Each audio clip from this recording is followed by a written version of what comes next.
નમસ્કાર દર્શક મિત્રો, બોટાદ દસ્તક ન્યૂઝમાં આપનું હાર્દિક સ્વાગત છે અને હું છું એલડી મકવાણા। હવે પછીના સમાચાર વિગતવાર। કપાસ બ્લેડ ટ્રેક્ટર પલટી માર્યું। બોટાદ સાળંગપુર રોડ પર રેલવે અંડરબ્રિજમાં ખાડાઓના કારણે કપાસ બ્લેડ ટ્રેક્ટર પલટી ખાઈ ગયું। કપાસ રસ્તા પર વેરાયો, જાનહાનિ ટળી। બોટાદ શહેરના સાળંગપુર રોડ પર આવેલ રેલવે અંડરબ્રિજમાં મસ્ત મોટા ખાડાઓને કારણે કપાસ ભરીને જઈ રહેલ ટ્રેક્ટર પલટી ખાઈ ગયું હતું અને ટ્રેક્ટરમાં રહેલો કપાસ રસ્તા પર વેરાયો હતો। જોકે સદનસીબે કોઈ જાનહાનિ થઈ નથી। બોટાદ શહેરના સાળંગપુર રોડ ઉપર રેલવે અંડરબ્રિજ આવેલો છે।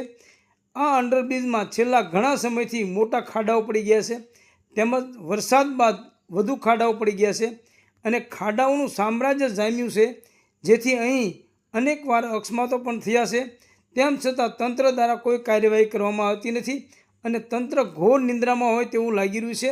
ત્યારે તાત્કાલિક આ ખાડાઓ બૂરીને સારો રસ્તો બનાવવામાં આવે તેવી વાહન ચાલકો માગ કરી રહ્યા છે। બોટાદ દસ્તક ન્યૂઝ, એલડી મકવાણા, બોટાદ।